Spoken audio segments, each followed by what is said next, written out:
Hello and welcome to Property Mastermind Podcast, episode 216. Today, Bob has a chat with Eric Korn from handovers.com. You're going to learn all things building inspectors and quality control. It's a great episode, and I think you're going to pick up a few gold nuggets, so jump on in.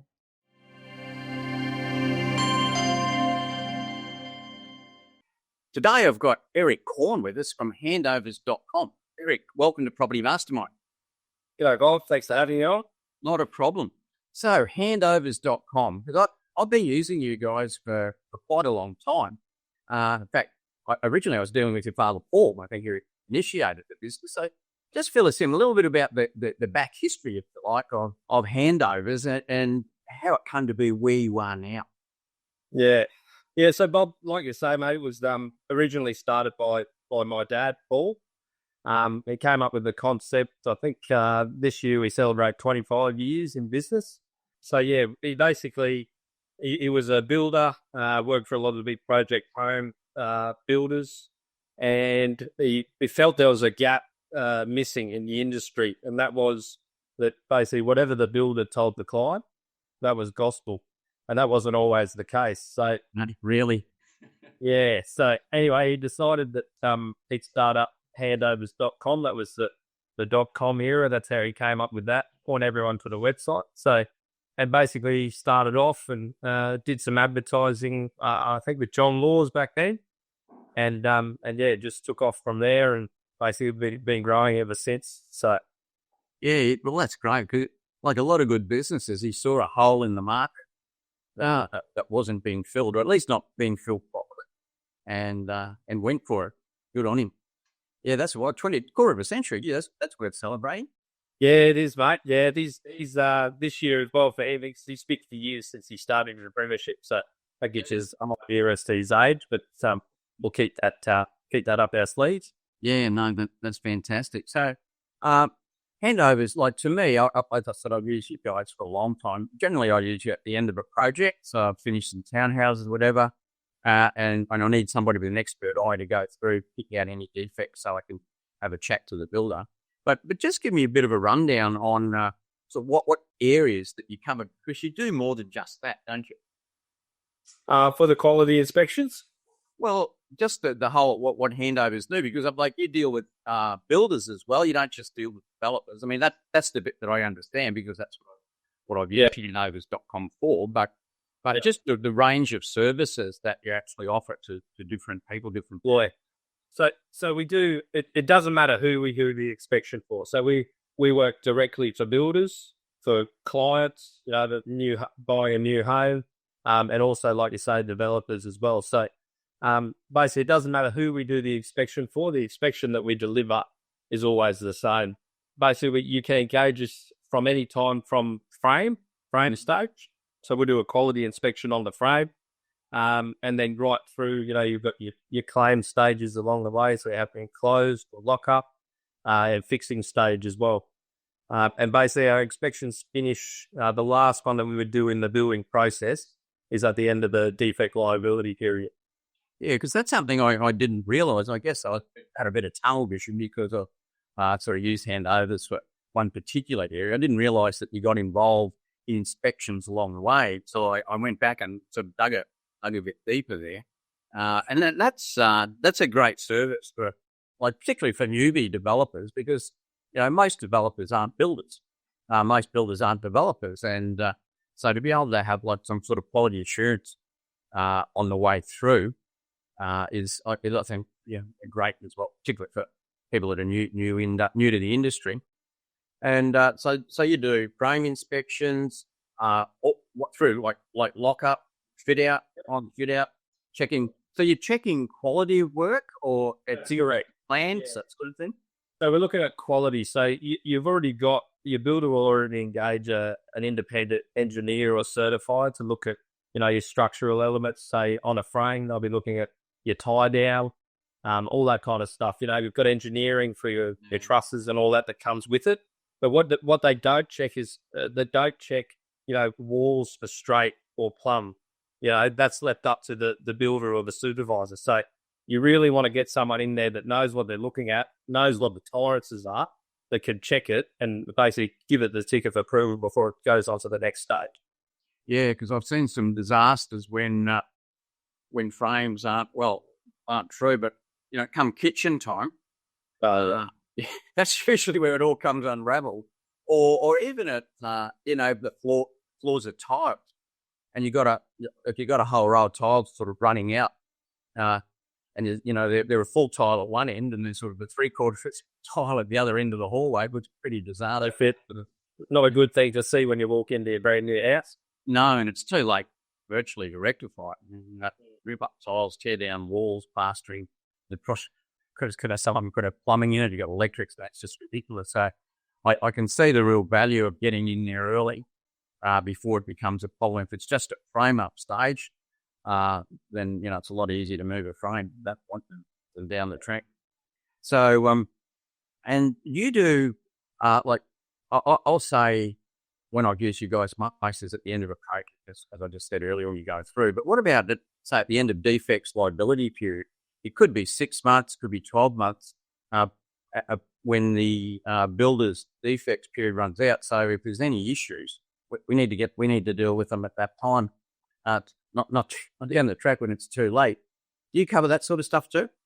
Yeah, so in the whole scheme of the inspections that we do, basically, like I say, you got anywhere from frame right through to the end of that defects liability period. Anything in between we can help with. Yeah. I've done a few sort of final inspections myself. I've probably blundered through because I've been in the development industry for a long time.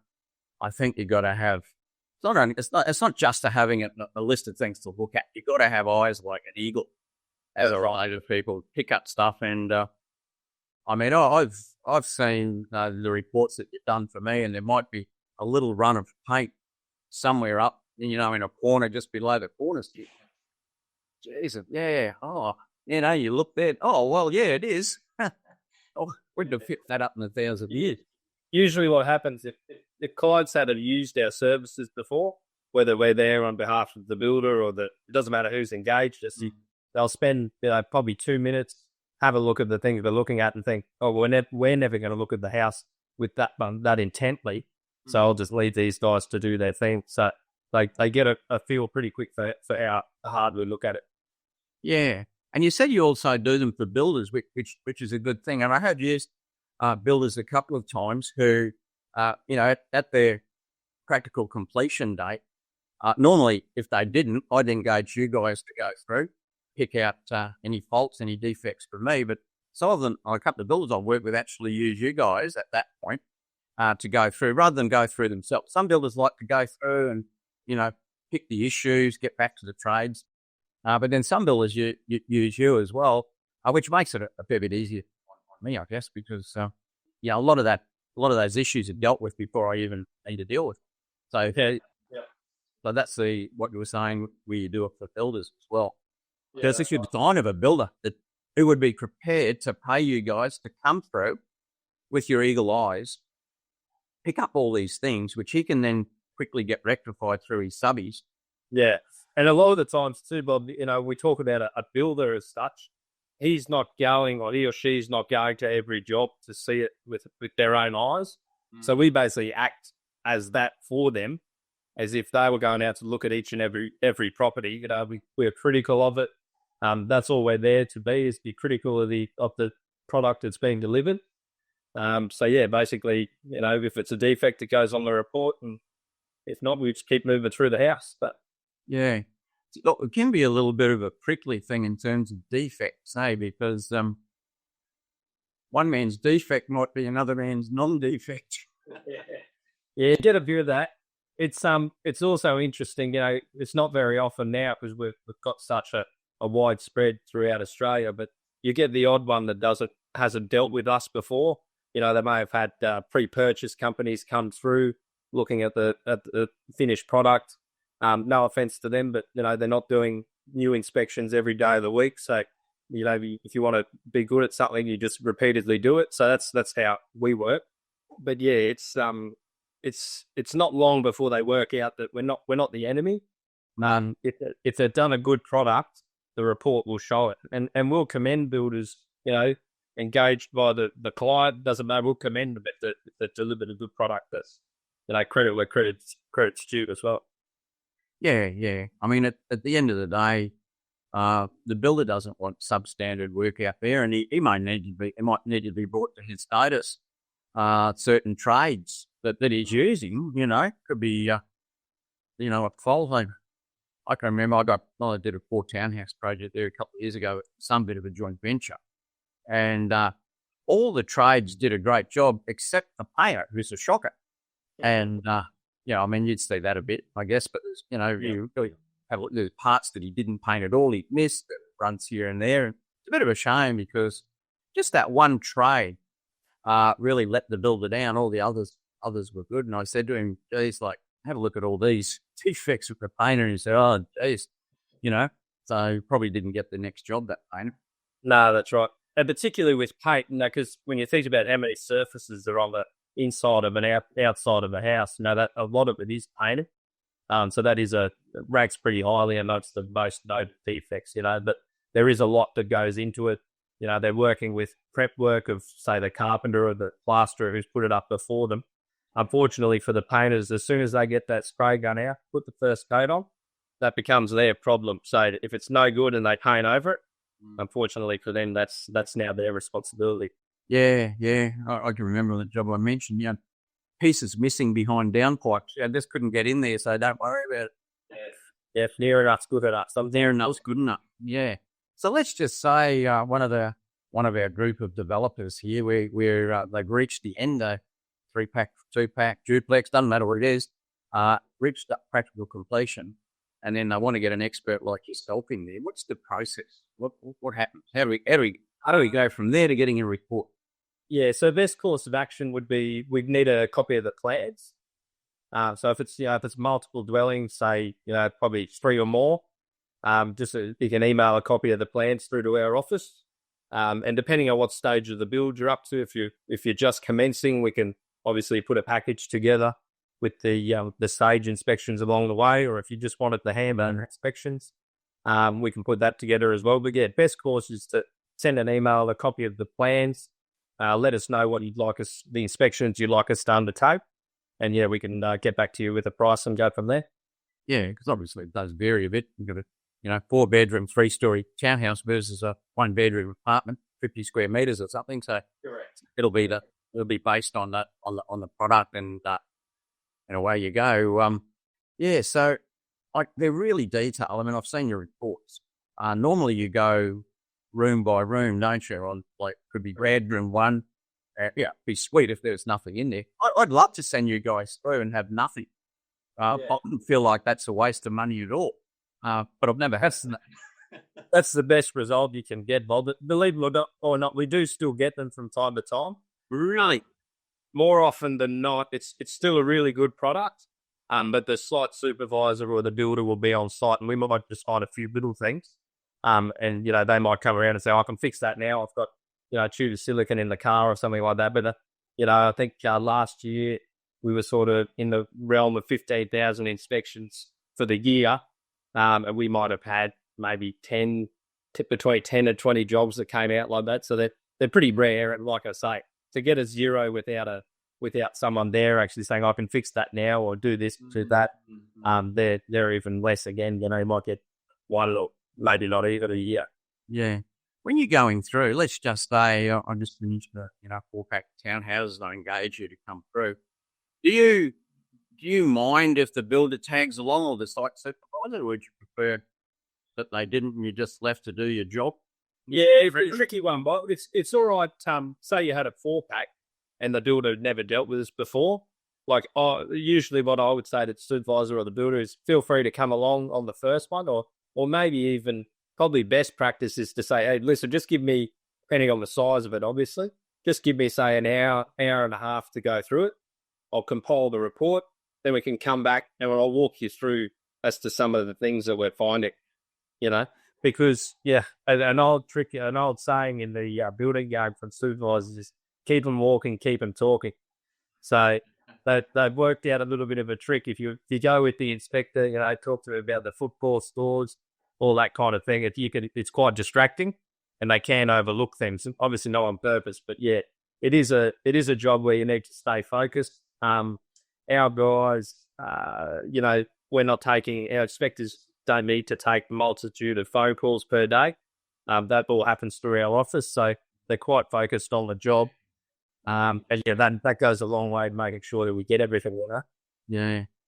It's sort of probably a good thing when your dad started that business off. I mean, he'd had years in the building industry, so he probably seen all the tricks of the trade. Yeah, that's right. Yeah.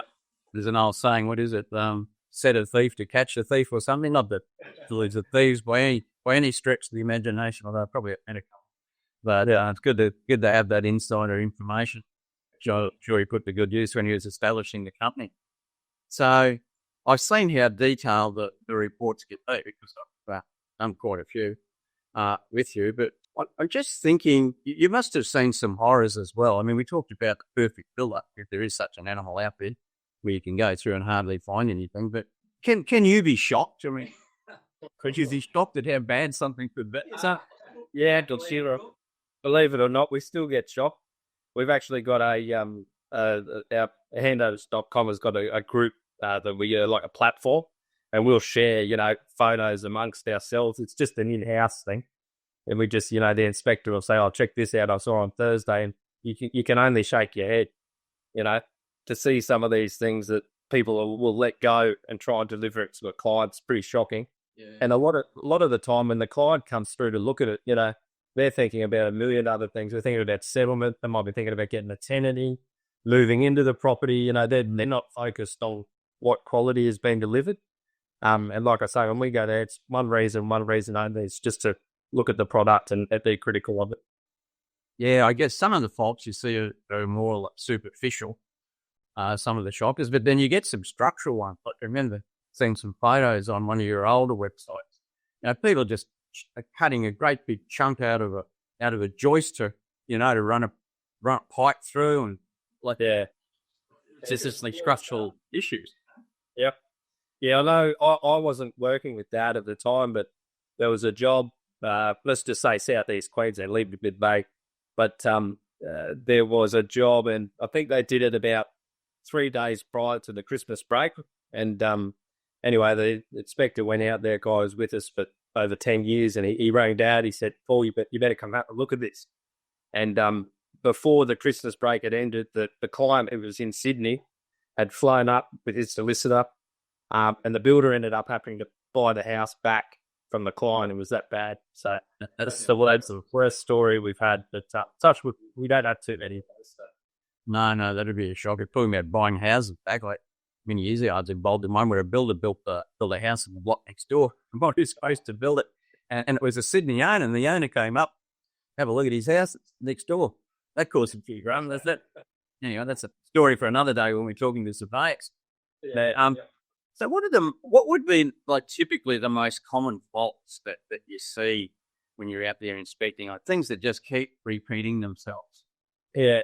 So on the handover inspections, it could be anything, like I say, about the paint. Paint's a big one because it's everywhere. Brickwork's quite a common one.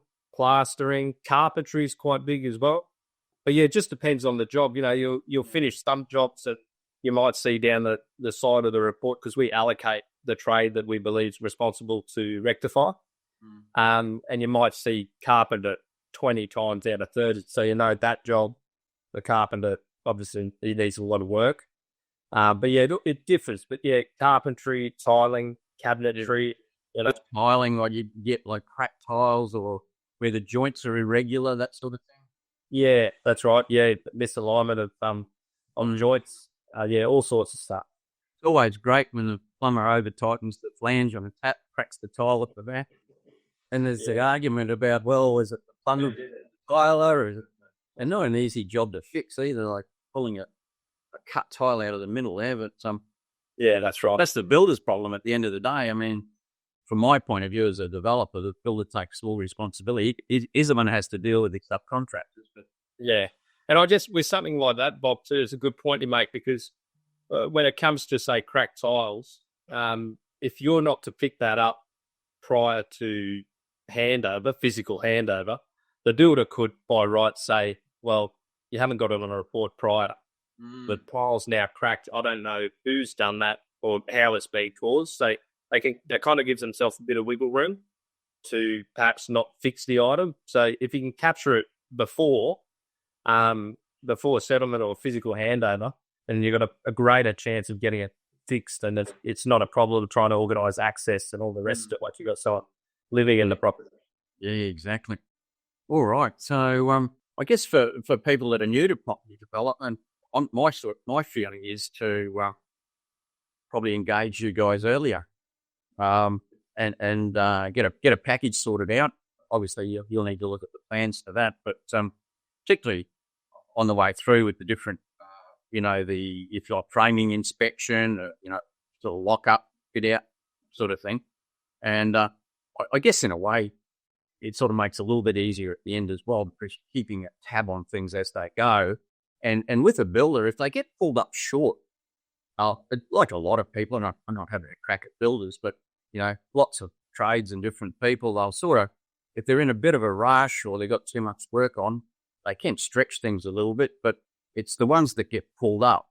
And then they say, oh, okay, I better be a bit more careful here. They're pretty fussy, they're finicky, they're picking up stuff, and then the rest of the job might flow a bit better. Because if they think they can keep getting away with stuff, they probably will.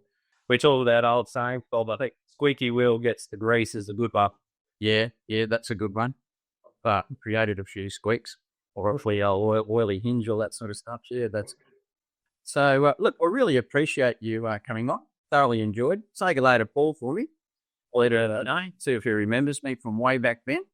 Couldn't even remember the first time I did business, but it'd be, maybe 5 years in or something like that into the business. Yeah. So handovers.com, have a look. There it is. There's the details on the screen. Anybody looking for a good package to control the quality of the work, not just at the end, but on the way through as well, that's where you need to go. I should say, just before I finish, Paul, what locations do you cover? So we cover all the main capital cities. Not so much in Darwin, but we have done jobs up there. But Southeast Queensland, Sydney, Newcastle, pretty much most of Victoria, Adelaide, Perth, and we are looking again at Tasmania as well, very shortly. Good old Tassie. We got some few students there. They'll be pleased to hear that. Well, that's great. Once again, appreciate the time. And there it is on the screen, everyone. Handovers.com. You know what to do. Catch you later. Bye.